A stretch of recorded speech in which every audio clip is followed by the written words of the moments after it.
Hallo, der Schlüterhof im Berliner Schloss Humboldt-Forum ist seit heute, 9. Juni 2021, 9 Uhr für die Öffentlichkeit zugänglich. Der Andrang ist allerdings nicht besonders groß.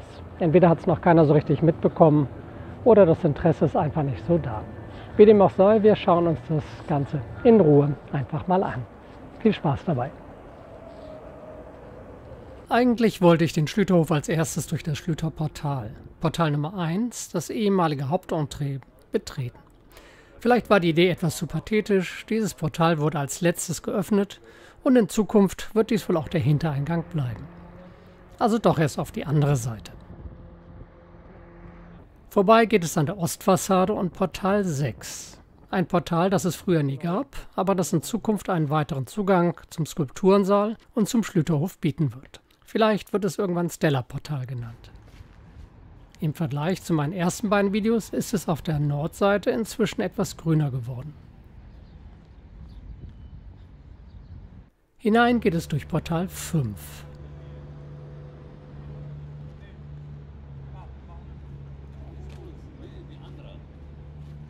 Zur morgendlichen Öffnung des Schlüterhofs sind noch nicht sehr viele Menschen gekommen.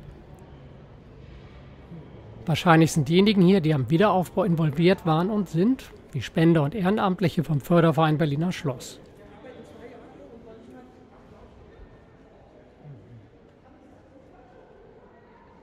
Einige Fotografinnen und der RBB sind ebenfalls vor Ort.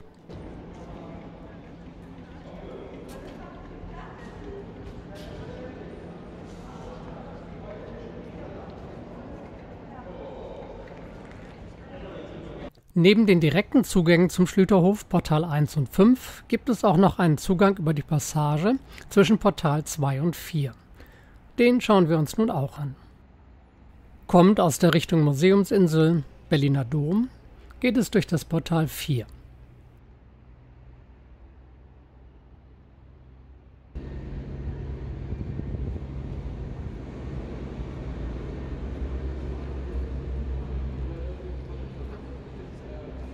In der Willkommensbroschüre des Humboldt-Forums heißt es dazu: In der Passage, die quer durch das Gebäude den Lustgarten mit dem Schlossplatz verbindet, erinnern Neues und Altes, der von Kolonnaden gesäumte Hof mit den rekonstruierten Portalen des ehemaligen großen Schlosshofes an die Stimmung der antiken Plätze, der griechischen Agora bzw. des römischen Forums.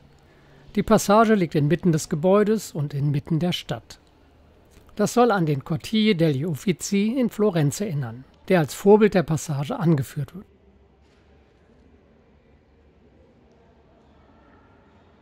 Früher war hier der große Schlosshof, der Eosanderhof. Dieser hatte lange Zeit die Funktion eines öffentlichen und frei zugänglichen Platzes für die Berliner Bevölkerung, weniger die Funktion eines Binnenhofes für die Schlossbewohner. Erst im ausgehenden 19. Jahrhundert wurden der ungehinderte Zutritt und der Durchgang aus Sicherheitsgründen beendet. Von hier aus zu kommen, bietet, finde ich, den besten ersten Eindruck vom Schlüterhof. Dies war früher übrigens auch der offizielle Zugang zum Schlüterhof. Man sieht zunächst nur die Barockfassaden und schaut direkt auf den Hauptrisalit, den vorspringenden Baukörper des Hofes. Dahinter befand sich früher das große Treppenhaus, das den Zugang in die kurfürstlich-königlichen Paraderäume eröffnete.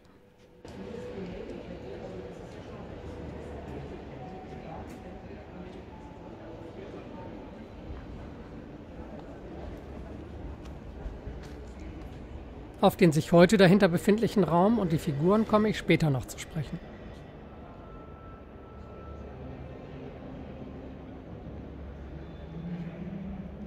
Zunächst mal wird inzwischen auch der Zugang über das Portal 1 freigemacht.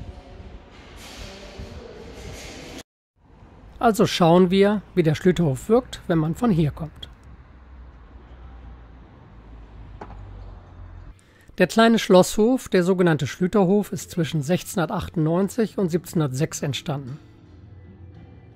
Andreas Schlüter hat den Hof in einer klaren Rhythmik aus zwei kleinen und einem großen Portalrisalit gestaltet, die er durch eine elegante, zweigeschossige Galeriekonstruktion verbunden hat. Über Jahrhunderte hinweg standen an den äußeren und inneren Fassaden und Portalen des Berliner Schlosses prächtige Skulpturen. Thematisch und stilistisch spiegeln sie den Wandel der Epochen wider. von früh- und hochbarocken Figuren aus der Schlüterschen Werkstatt über spätklassizistische bis zu neobarocken. Alle Großskulpturen krönten als Teile der Fassaden und Portale die Architektur des Berliner Schlosses und verwiesen auf den jeweiligen Hausherrn. Beide Seitenportale des Schlüterhofes schmückten jeweils 4 weibliche, klassische Skulpturen, die aus dem 18. Jahrhundert stammten. Portal 1 beherbergt, von links nach rechts, die Allegorien der Eintracht, der Klugheit, des Fleißes und der Weisheit. Am Portal 5 stehen ganz rechts die Flora aus der Sammlung Farnese aus Neapel sowie ganz links die heilige Susanna von François de Quesnoy aus der Kirche S. Maria di Loreto in Rom. Beide dem Original nachempfunden. Dazwischen sind Victoria und Justitia zu sehen.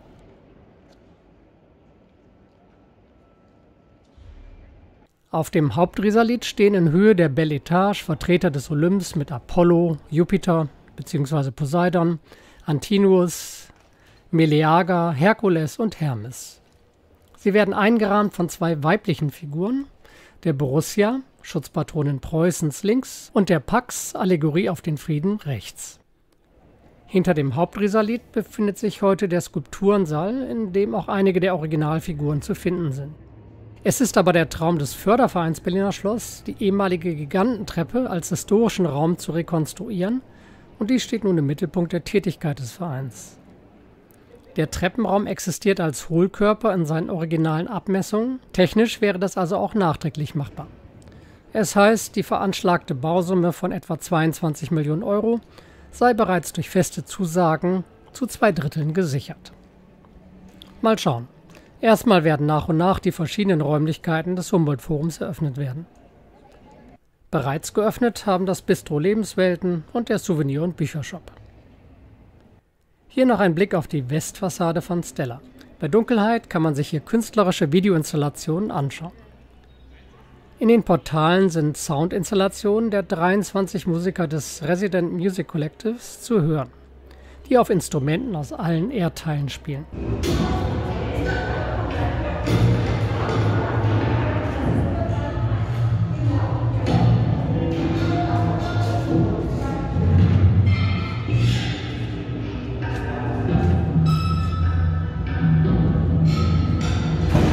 Ebenso findet man hier die namentliche Nennung von Förderern, die mit großem Engagement oder mit größeren Summen zum Wiederaufbau der historischen Fassaden beigetragen haben.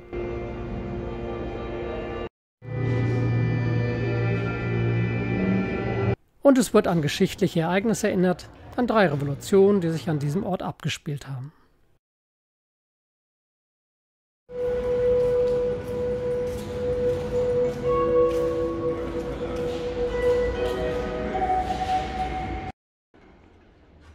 Schlüterhof und Passage sind ab jetzt rund um die Uhr zugänglich. Jede und jeder kann also jederzeit vorbeischauen, wenn er oder sie möchte.